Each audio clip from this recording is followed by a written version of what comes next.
that. And we'll pass it back over to Cara. Thanks, Cara.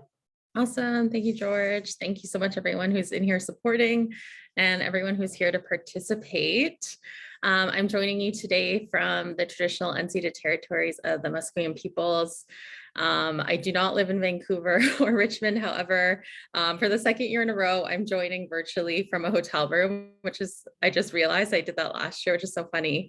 But I'm really honored to be on these lands today and to come and share with you all of my knowledge and experiences that I've gained throughout the years for comprehensive community planning. So as mentioned, this session is meant for those who may be brand new to comprehensive community planning. Maybe you also just need a refresher because you're kind of stuck in how things are going, especially through this pandemic, which is totally understandable. It's a journey to navigate CCP in general. So to navigate it through a pandemic, I give you all props for all the work that you're doing. So as we get started, I'm going to share a slideshow that I'll work through. If you have questions throughout, please go ahead and raise your hand, pop anything in the chat. Anything that you're comfortable with really works for me. So I just want to ensure that as we go along, in case things come up for you, you feel comfortable to share, because this is definitely an open space for us to do that. And I especially acknowledge that you're all joining from all over the place from different nations, which is so exciting. I think that's actually one of the coolest parts of virtual world is to see where folks come from all over different lands. And that's really amazing. So to get started, yeah, welcome to CCP Basics. I have one of my friends, Trish, in here who was texting me beforehand, and she's like, just talk slowly, because sometimes I get a little bit excited and I'll go super fast. So I'm gonna remind myself not to do that, but we do have a ton of information that I'll be going through over this next hour. So again, if things are popping up for you, please just stop me and I will be more than happy to go in a little bit more detail for you on some of these pieces. So we can go to the next slide.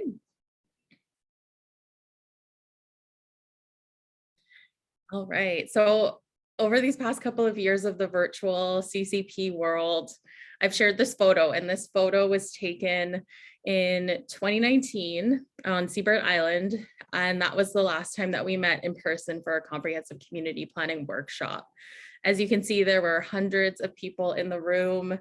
It was a beautiful get together like it always was. And if you're brand new to CCP through this workshop, I hope that you feel the community that is in place in CCP. We call it a community of practice because it's folks who have a diverse range of experiences, who are community champions, who have worked in their own communities that are sharing all of this knowledge with others.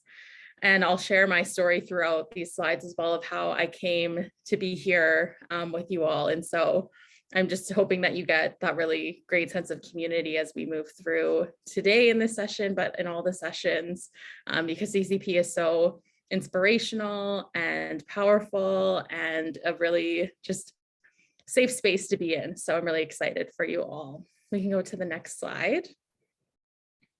So just to go through a quick session overview so you know what to expect here in case you do want to hop around to different sessions to make sure you're in the one that's right for you. Just going through some housekeeping items. I don't really have a ton. I think kind of went through it with raising your hand if you want a question, going into the chat, feeling free to pop out if you need to. I don't mind at all. You take care of yourself throughout the session is best for you. And the recording and everything like that has been mentioned. So then I'll go through introducing myself.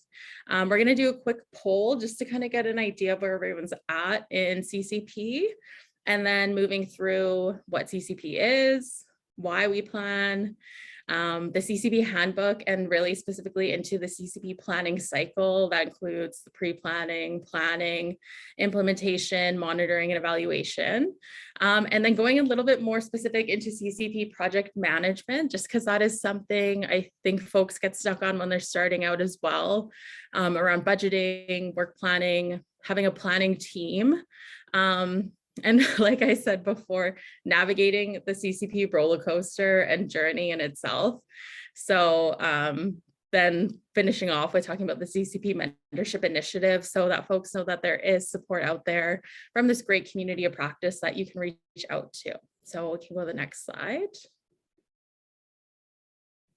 All right. So I'll introduce myself as I normally would, although you know who I am. We took Cara, Basil, and Slex, look down as Slaachwen, to come as a moon twin. Hi everyone, my name is Cara Basil. I am Secwepemc from Bonaparte. I live in Kamloops. That's where I currently work from, and I'm also a grad student. I'm a planner for Alderhill Planning. I'm doing my grad studies through UBCO in a Master of Arts with my thesis focusing on community-based palliative care. So I really found a passion in healthcare and health for First Nations people. And that's what I've been exploring in the past couple of years. So I started out, however, being a CCP coordinator for Bonaparte. I was, I think, 23 years old and had no idea what to do. And so I got mentored by a bunch of amazing people like Jessie Hemphill and Elaine Alec and Chris Derrickson. And they just guided me to know how to keep going in CCP with community and engagement in the planning process, and what it really meant to go through a CCP in community, because it's going to look different for everyone. And so I just put this quote that I really like here about self-locating and otherwise introducing ourselves, because I think it's so important to do that in community and in any space that we go into, because it really, I think, grounds how the conversation is going to go, and letting us know who each other are, because it's so cool in Indigenous communities. When you introduce yourself and your family, there's often connections that you're going to find, and relatives and all of these things. So that's who I am. And I'm really excited to share about CCP with you all. To go. All right, so we'll pull up the Mentimeter for this to start out, just getting an idea of where everyone's at. So I don't know, George, if you want to pop the link in the chat, and then folks can just click on that. All right, so if you go into the chat, you can click on this link. It's going to bring you to a page where you can just do the poll on Mentimeter, and then we'll be able to see it afterward. So I'll give everyone a couple minutes to do that.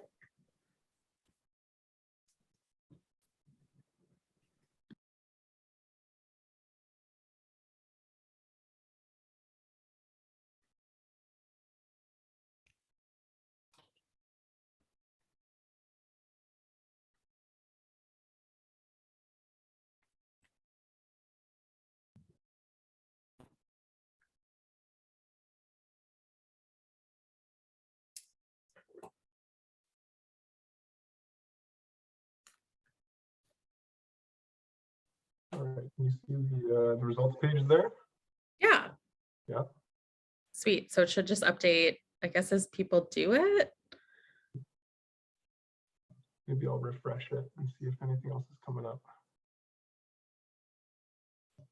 Oh, cool, it is. Nice. Wow, so we got lots who are brand new, a few who are just starting out, none who are starting engagement with community. Let's give it one more refresh. Cool. Oh, there we go. One who started. Nice.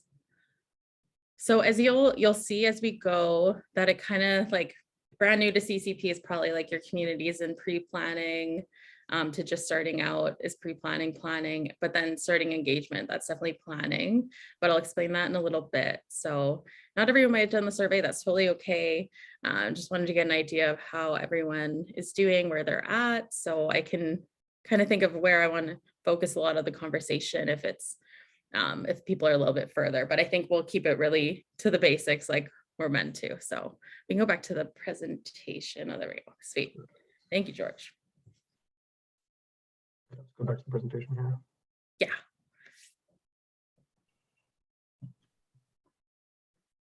Awesome. All right. So what is comprehensive community planning? This is really intended for you to start thinking about what CCP means to you, about when you're getting started, you have no idea what it means. Like I said, when I started out in CCP in my community, I had no idea what that meant. I was approached by our executive director at the time, and they're like, you would do really well in this because you have a degree in sociology. And I had no idea what it meant to be a planner or CCP in general or anything like that. And so really finding out from being hands-on in the job, just getting in there of what CCP meant. And it's really important as you're going through, because you're going to have so many questions in your community or your nation about what CCP is. And so thinking about that, I think it's really helpful. I've talked about this before in other sessions, but to have an elevator pitch that's really authentic to you of what you think it means, so that if someone maybe from chief and council or staff or community member is like, what the heck is CCP? You can just totally easily say in a really genuine way of what it is, what it means, and how it's really going to impact your community, because it will. It's going to impact your community in different ways.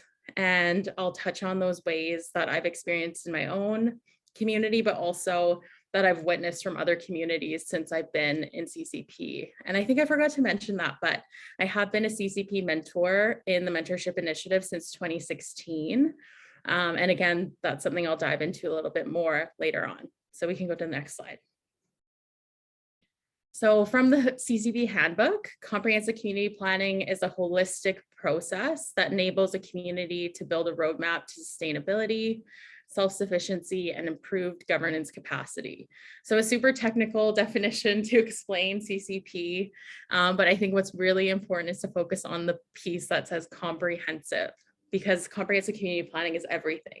It's everything within your community, from land use to education to health, economic development, governance, culture and language, really everything that has to do within your community, that are priorities within your community, that your community wants to plan for. And so when you're starting out, it may not be straightforward of what that's going to look like, but as you have conversations, you're going to see what the community's priorities are, where you want to focus, and it'll honestly just flow from there into seeing what CCP is. We can go to the next slide. And so, as I mentioned, oh, sorry, this formatting ended up a little funny, but CCP means so many things, and that you're going to find along the way what it means to you, what it means to your community. But from what I've experienced in CCP within my community, from other communities telling their stories, is that it is healing. It is a healing tool for communities because it creates a really safe space for members to come together, to share, to dream for the community. It gives a huge sense of hope for the future. And there's tends to be a huge focus on the younger generations, because there's often a disconnect these days between generations, which I think we all know pretty well. And so everyone opens up and has these beautiful conversations about what they want to see or what's happened in the past and how it's been working. And that's a really powerful healing tool to actually have members be able to share. I was just in community last week doing a health plan for a nation. And one of the elders was just sitting there sharing with me things that were on her heart and things she was going through. And she said, it's just so nice to sit and have someone listen and to have that opportunity to just share with someone and talk and not worry about it and just get it off my chest. And I experienced that in my own community as well. When I was doing CCP, I always think back to this one story of having an open house in our band hall. And for context, Bonaparte has about 200 people who live on reserve. So we don't have a ton of people, and our reserves are kind of spread out how the community is set up. And we had an open house for CCP. It was myself and another person who were supporting the work. And one person showed up to that session and we were like, oh my gosh. But as I've learned in CCP, and as people have said this, it doesn't matter how many people show up, because whoever shows up is who's meant to be there. And that was my favorite thing to look back on, because I didn't really know that band member too well prior to that day. And so from that session, we formed a relationship. And he's someone I love going to and talking to and hearing his thoughts and ideas. And it was so cool to be able to do that, which I don't think would have been an opportunity otherwise. And so that's just some of the ways that it is really healing within our communities. But then we also think of self-determination. And I think self-determination is a word or a term that's thrown around so often these days, especially within governments and things like that, of, you know, recognition for self-determination for Indigenous peoples. But truly it is meaningful within comprehensive community planning, because it is, this plan is legitimately from the voices of community members saying what they want to see in community, being able to voice that.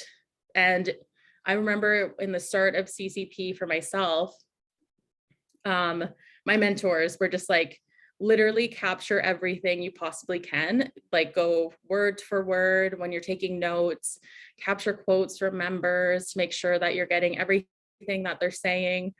And it was such an important tool, because throughout when we were drafting the CCP, we had these quotes from elders and youth and members that really showed that it was their plan, that this was what came from their voices, from the feedback they've given us through all these different kinds of engagement, and that this was going to be the path forward as determined by those community members from on and off reserve. And so it truly is a form of self-determination, because it then turns into a tool for governance and administration to actually implement. And another term is decolonization. I think we hear that so often, and what does that really mean? But within comprehensive community planning, it's so decolonized because we're planning how we want to plan. There's no technicalities to it, really. There's a guide in the CCP Handbook, but each community can approach it however they want to. And so you'll see some CCPs that are completed that take a really holistic visual representation of the plan instead of having a written plan, and doing things differently, having it completely grounded in culture and language. And to me, that's decolonization, is using our distinct and beautiful ways of being to plan. And so that's something that's really cool that I've seen pulled out in so many different nations. And that's also why it's so important to be able to have community members lead the CCP as a community champion or coordinator or communications worker, whatever it might be. And I'll jump into some of those positions in a little bit. But talking about those things, of course, is community driven, like I said, around the healing piece. It's really empowering for members to be able to have that space to just talk openly, because I think we see so often in community, members are frustrated that they don't have the platforms to really voice how they're feeling, to see resolution come forward, and to have that is really important, because I experienced that myself in Bonaparte. We had a member who was someone who was quite angry at most of the meetings, and he came to our CCP meetings and he was similarly that way.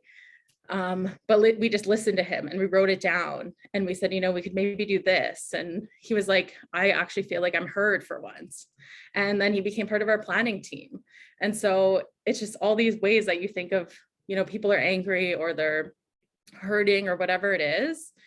It's because they probably want that space to say what's on their heart and mind, and to come together and to see something actually happening, like an action happening in community.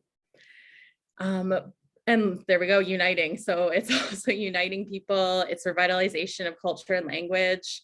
But what I really like and what I've heard recently is this really beautiful quote from someone in my nation who said, we're not revitalizing our culture and language because we haven't lost it. We're revitalizing the happiness of our ancestors because they were practicing our ways so consistently. That was their life day to day. And so I think of that when we are out on the land or speaking our languages or doing whatever special teachings we have, we're revitalizing that happiness within our communities.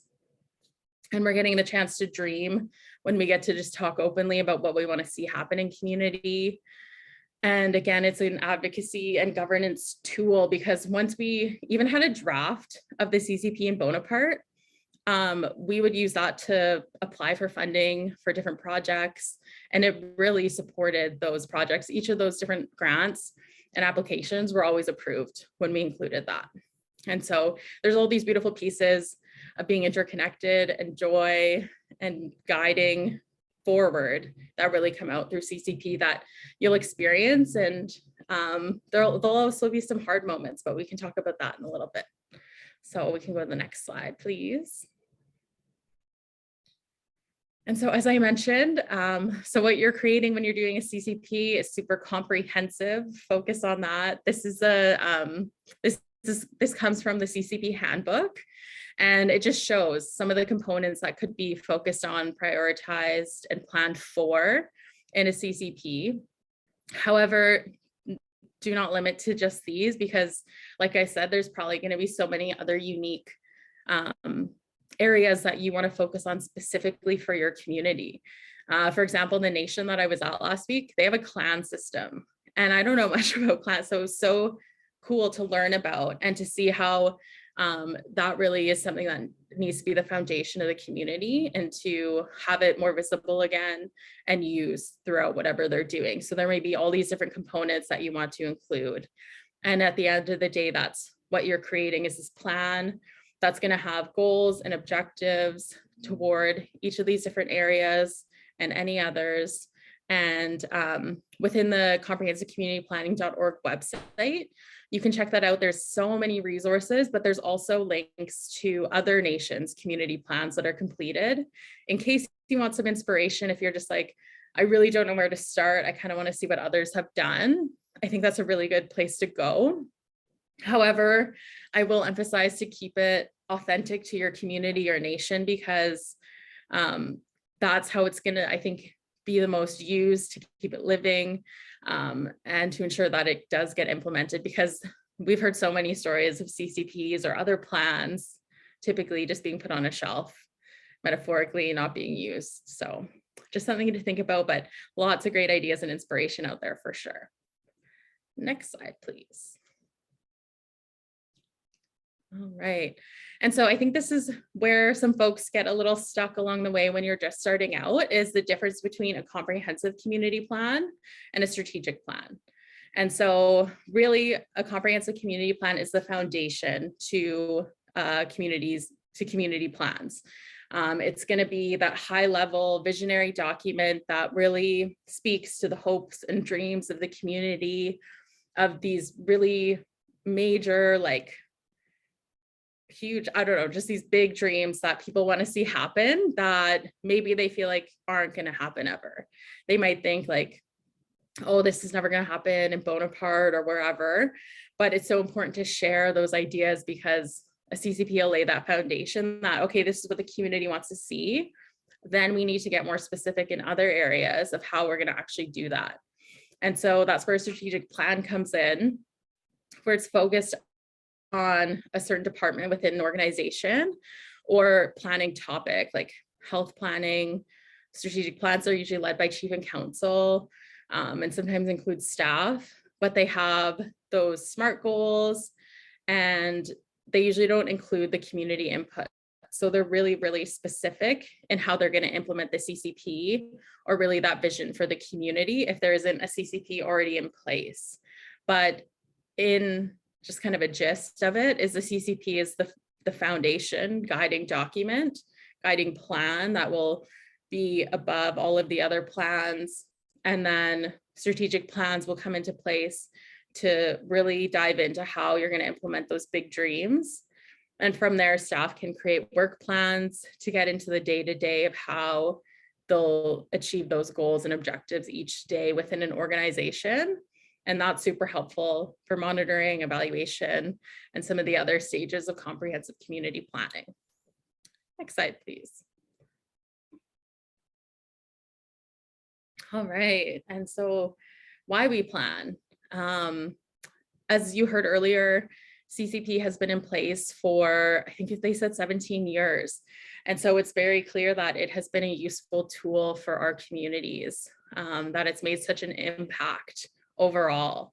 And we see that through community improvement, as I mentioned, attracting resources. It's it's so helpful to be able to state in a grant application or some kind of funding application that what you're applying for came directly from the community's voices that they want to see happen, and that there's a plan in place to achieve that goal so that it's sustainable, manageable for sure, because some of those big dreams, you want to take it step by step. And so that's a really important piece of planning. But it also improves decision making. If chief and council buy into CCP, which is a really important piece of the coordinator or champion understanding what CCP is and sharing that with others, is having chief and council buy-in. Because if chief and council fully support CCP within community, it's such a powerful advocacy and governance tool where they'll support having that plan in place and playing within the governance system of how they're going to make decisions, because they're then going to make decisions based on what the community wants, of what they've said. I've seen in so many communities that communication is a huge issue. My own community, throughout my nation, through other communities. And so I've seen that often, that improved communication is something that's really needed. And I think that improves decision-making because then you're hearing from both sides. And so that's something that's really important from CCP. But it'll also just increase community capacity. There's different training opportunities that are out there for CCP. When we were doing it in community, we had Jesse come in to support with facilitation training, and we opened that up to anyone who wanted to come in and do that with us. And so that was really sweet to have everyone involved.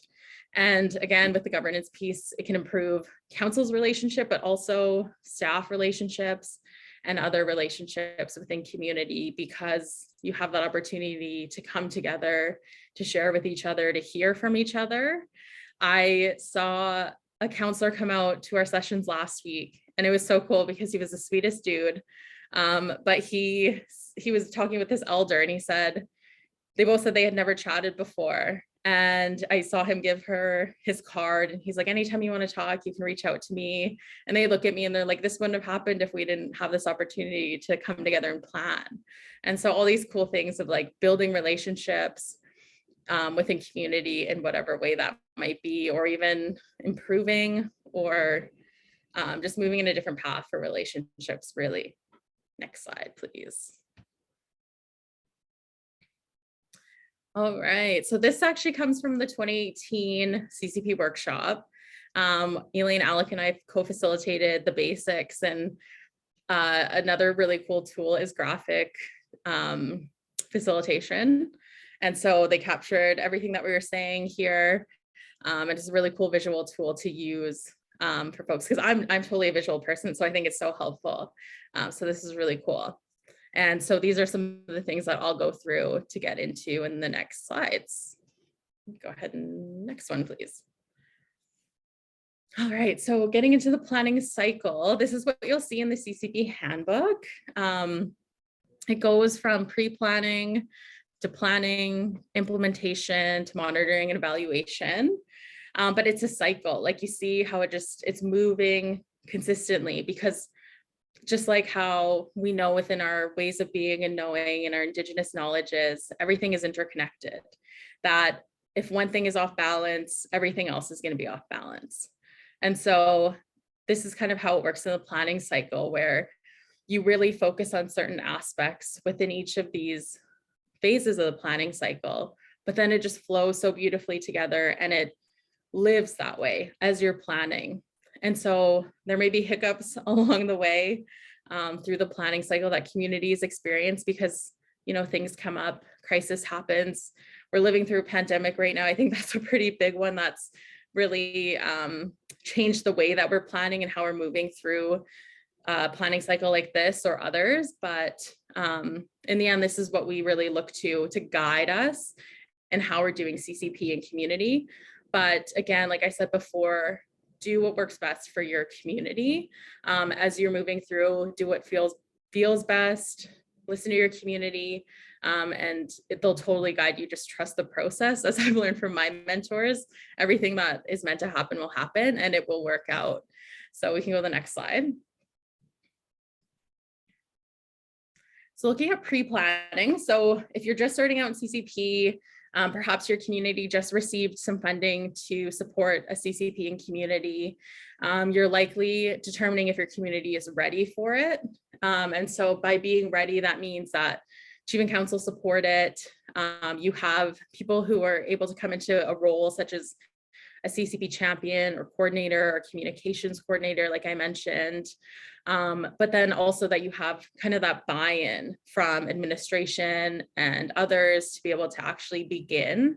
And so it's kind of a ton of research within community where you're determining if you're ready about what CCP is so that you'll be really prepared to be able to share that with others throughout as you're beginning, and really just planning to plan. So figuring out who, what, when, how, and maybe work planning or things like that, but just really determining if the community is ready and it's something that can be managed at the time, because like I said, maybe there's crises that are happening in community that it really wouldn't make sense to bring people together, to engage them, to ask them a ton of questions. And this may even be the case if there's a ton of plans happening at once. Say there's a health plan going on, land use planning, Chief and Council are off doing their strategic planning. Okay, maybe it's not the best time, but maybe you can forecast when that would be if that is coming up. So that's a little just around pre-planning, in case anyone's at that stage right now. We can go to the next one. All right, and then there's the planning stage. And so this one can likely take the longest. People often ask, how long does it take to complete a comprehensive community plan? The answer is typically, on average, 2 to 5 years. And it can really range for each community depending on population, on how you engage those who don't live in community, about the age groups, I guess the different demographics, all of those different components. But the planning phase is so rooted in community engagement.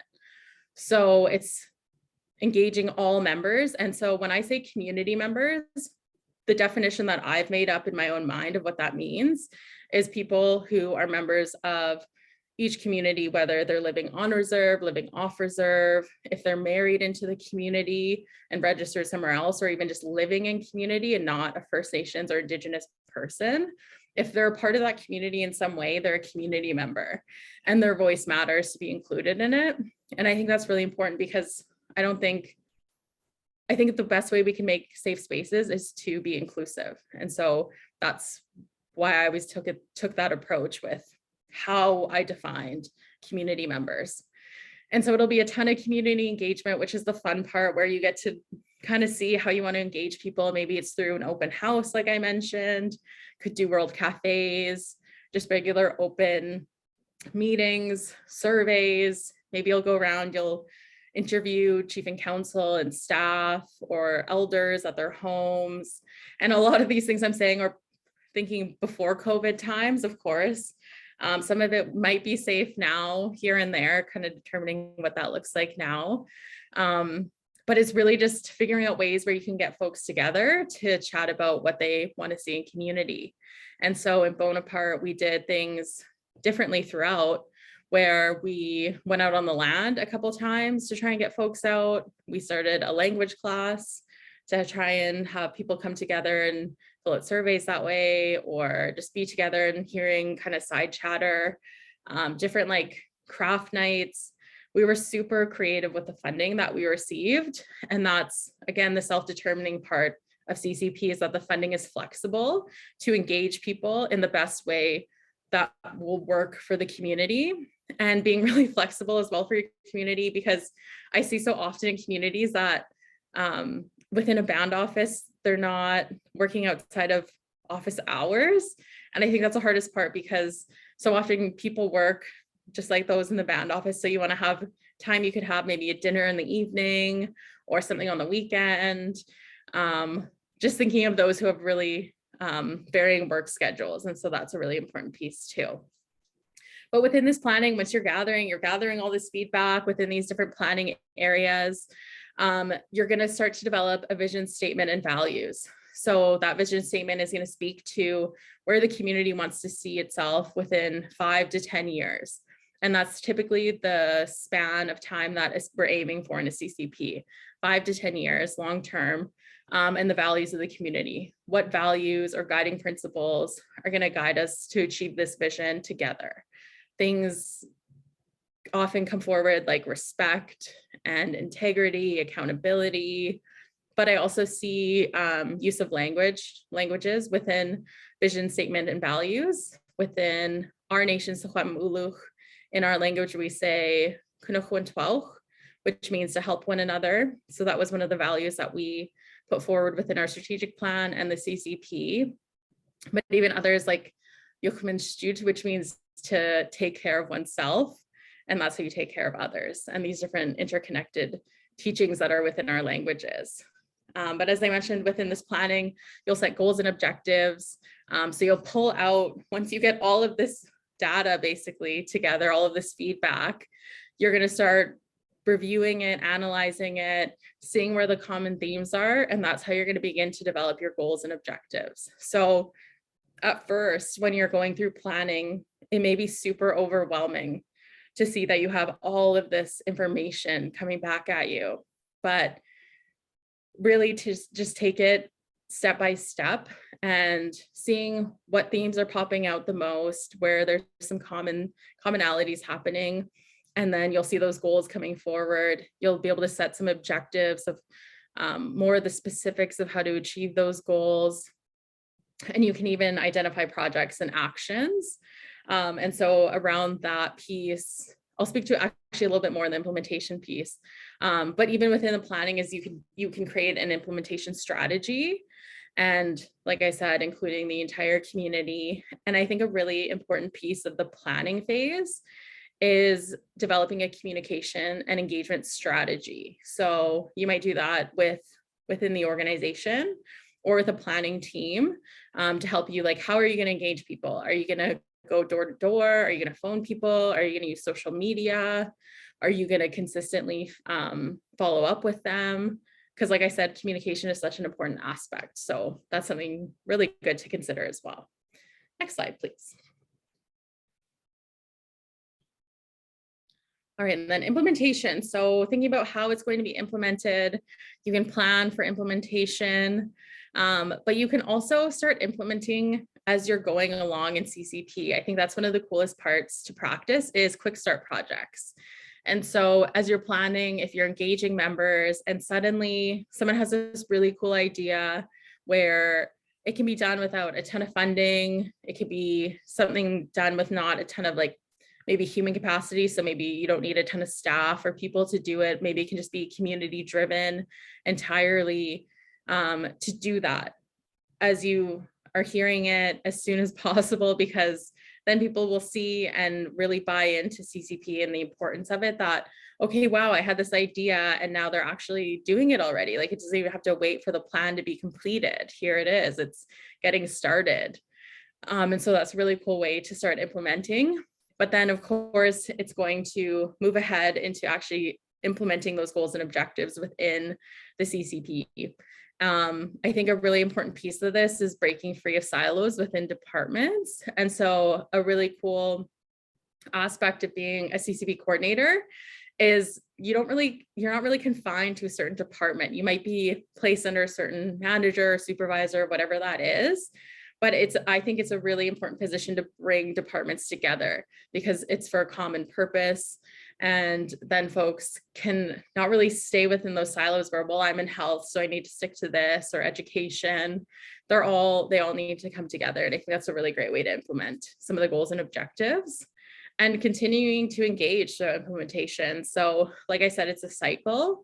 So you're going to be practicing all of these different phases throughout each, in keeping with communication, engagement, writing ideas down to create those goals and objectives, and working together as much as you can.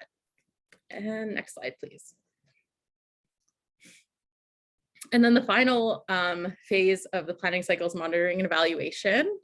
And so you use monitoring and evaluation frameworks to assess how the progress is going to implement the plan. So as you're thinking in that 5 to 10 year range, how are we going to measure how the progress is going? And so we think of that in ways of community indicators of progress. And we can be super technical on that of, well, this project has been successful because 10 people went or something like that.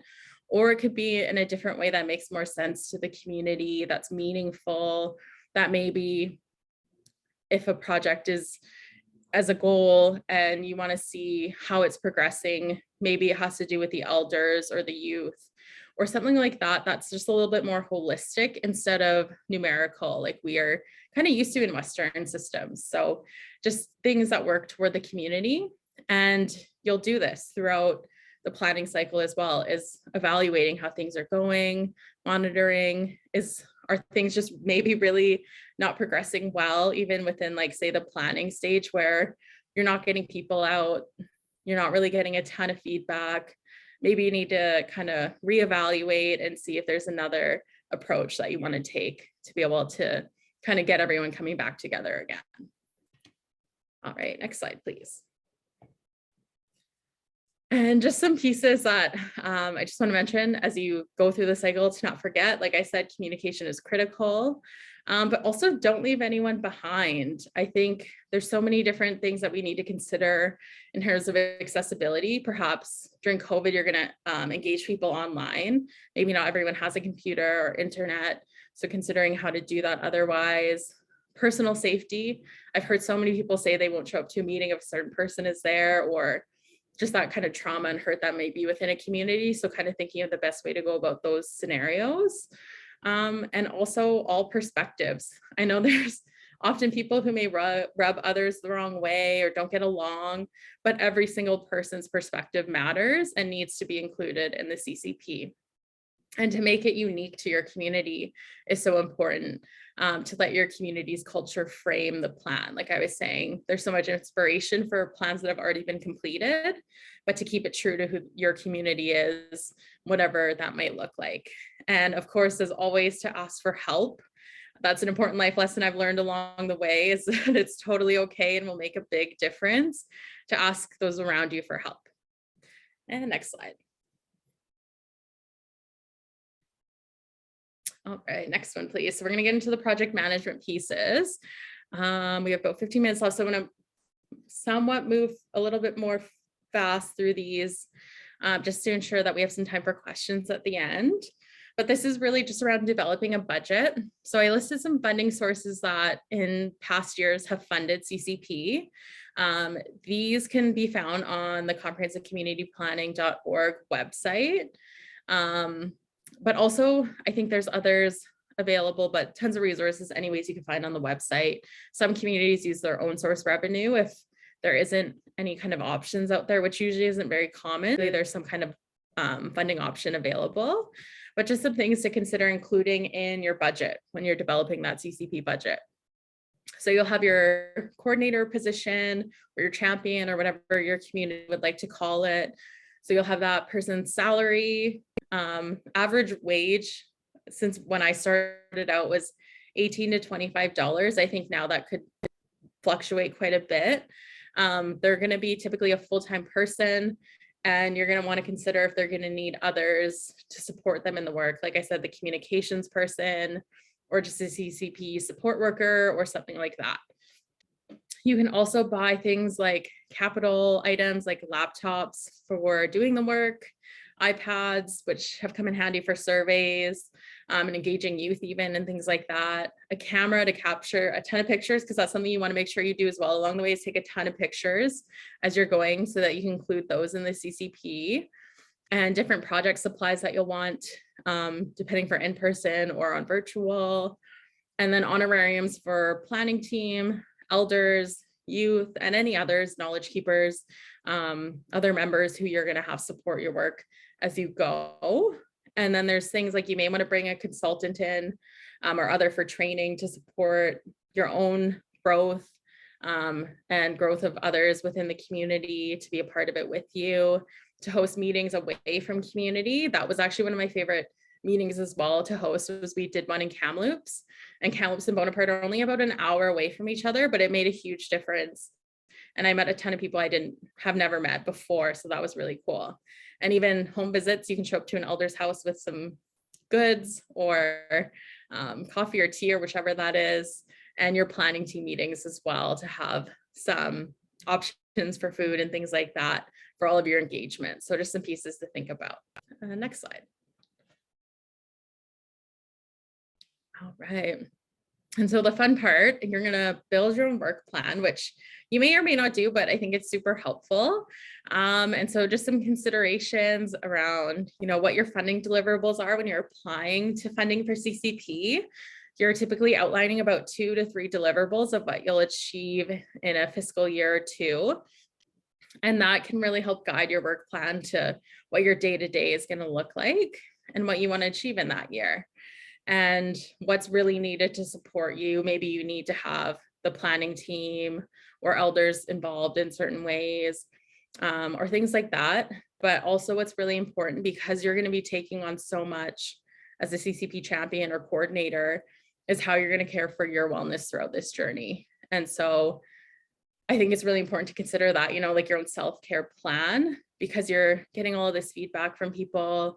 It may start to weigh heavily on you in ways you don't even know yourself. But I think in any role, that's really important to think about things that you need to do while you're at work and also outside of work to take care of you, to kind of not carry people's energy or whatever that might be, to take care of your health and wellness too. And next slide. And this was actually the work plan that we had in Bonaparte when I started out. You'll see Chris Derrickson changed it to Flat Bottom First Nation because he likes to joke around all the time. But it's super comprehensive into how we were going to achieve things within a couple of months when we were just getting started between the coordinator and communications coordinator. But just a useful tool to kind of guide you each month or each week to what you need to be doing, because like I said, when you're kind of just starting out, you really don't know what to do. And so having a work plan in place that's kind of guided by either your funding deliverables or where you're at in the cycle, that'll be super helpful. Next slide. And so I've been mentioning a community planning team throughout. And if folks don't know what that is, a lot of communities develop a CCP planning team. And so it'll include any age of community members to provide diverse perspectives. Typically have maybe, like, depending on your population, like 5 people, maybe a little bit more depending. And there'll be ones that are asked to commit to meeting once to twice times per month. It's great to provide them an honorarium, but also perhaps developing a terms of reference so they understand their roles and responsibilities. And that'll just guide them in what the purpose of that committee is for, or that planning team. And what their role really is to ensure that everything is remaining community driven. They're going to act as an advisory group so that they're kind of your eyes and ears in community of things that are going on, things that they're hearing that maybe you're not, and bringing that forward so that you can work on things together. And really just like amplifying community's voices. Maybe you want to include people who you don't typically hear from. Maybe they're shy. Maybe they're the really loud ones in meetings, to kind of get that diverse perspective happening within your planning team. But it is super helpful and useful. And it's a really great way to bring people together as well, to see what you need to do and kind of guiding your path forward. And the next slide, please. And so I just included this slide to have folks be able to take a second just to reflect on where you're at right now, how you're feeling about your journey in CCP so far, because I think it happens so fast and so many folks are thrown into it.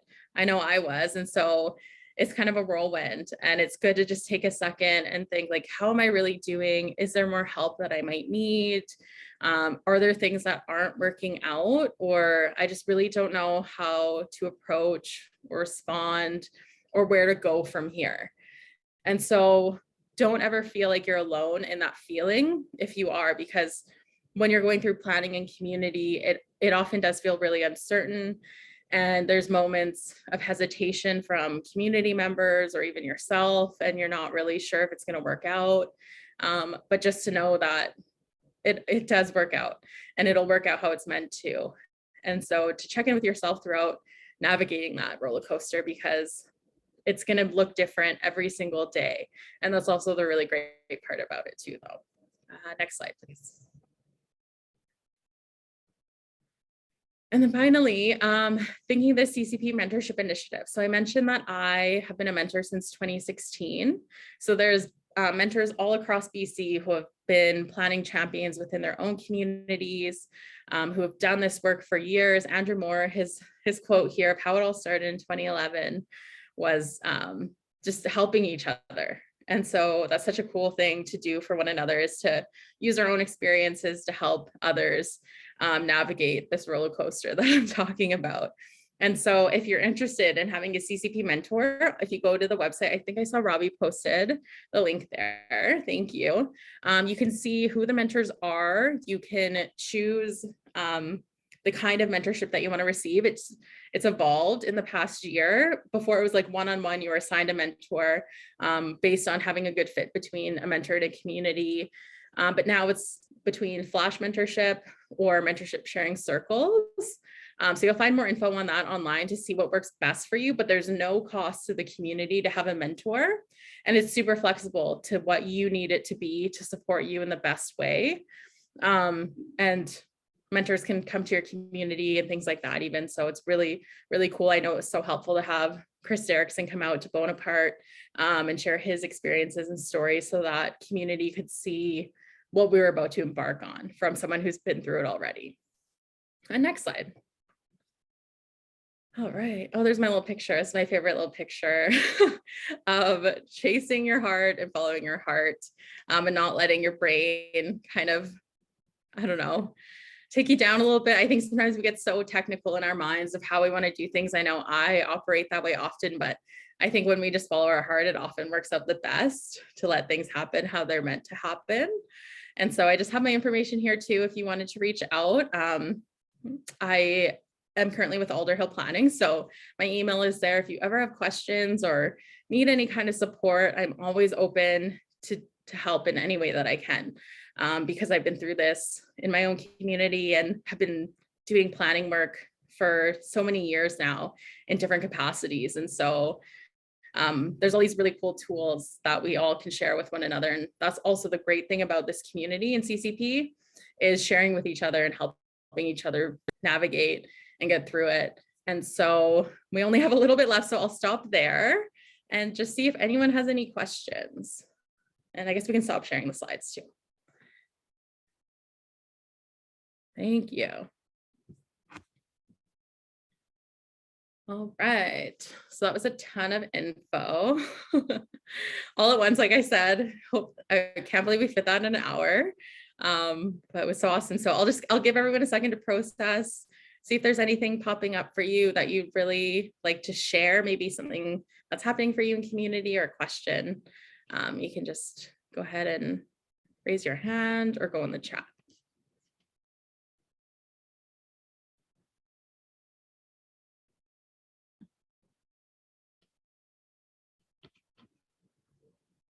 Oh, I see Linda, sign up for mentorship. Oh, that's exciting.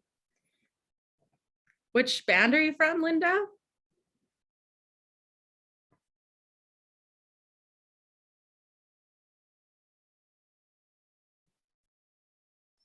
Let's do it this way. It's a little easier. Awesome. I'm with Neetai Band in Burns Lake, BC. Oh, awesome. That's exciting. Yeah, I do the finance manager position, so. Nice. I went to Burns Lake actually to support some CCP in the past, so that's great. Well, then you can come back again. Yeah. Let me know. I'll support it however I can. Okay, Cara, thank you. Thanks for coming to the session. So anyone else have anything they want to share or questions?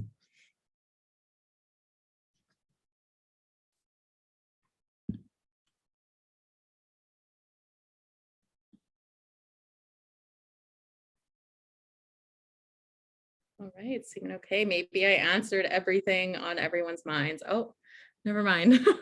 Can you talk a little more about planning out the process in conjunction with the funding portion, particularly when you're thrown into the middle of CCP process? Yeah, so I don't know if you can give a little bit more context, but basically CCP had already started, I'm guessing your community received the funding and now you're just kind of wondering how to proceed. Okay, and Robbie just shared too that ISC is having a plenary tomorrow around this. So I guess if you're saying, again, Iona, I would look to your funding deliverables. I think that's one of the biggest pieces. If you're kind of just thrown in the middle of it, to look at what the funding agreement states the deliverables were agreed, like that the community had stated would be achieved. Oh yeah, and so my slides are on the CCP website as well. So that can give you an example of it. But like I said, say you have a deliverable that you're gonna, I don't know, maybe that you're going to create your community's vision in the year. And so your work plan is probably gonna include, if that's a deliverable, that you're gonna engage community members, either maybe in a community meeting or numerous meetings, to start to find out what that vision can look like. And so a lot of it's going to be around engagement, but it could be other things as well. And so that's just kind of a small example, but I can definitely touch base more on that if you'd like. You can shoot me an email. I'll put this here for everyone, just in case. But basically, I would start there with your deliverables of the funding, and really just assessing how things have been going. If people say that things haven't been going super well, then maybe you just start from scratch and do what you think is going to be best with where you're at. And sorry, I see I'm new to my position as an engagement officer, and I believe this workshop will help me. Oh, thank you, Lucy. That's good. That's awesome. And so again, if anyone has questions, please reach out to me. We're like so close to our time, so I don't want to go over because we'll probably shoot back into the main room. But thank you all so much for coming to this session, for participating. I wish that it was in person so we could meet and engage a little bit more, but I will hopefully see you another day. And so take care, enjoy the rest of the workshop, and I will see you another time. Thank you all.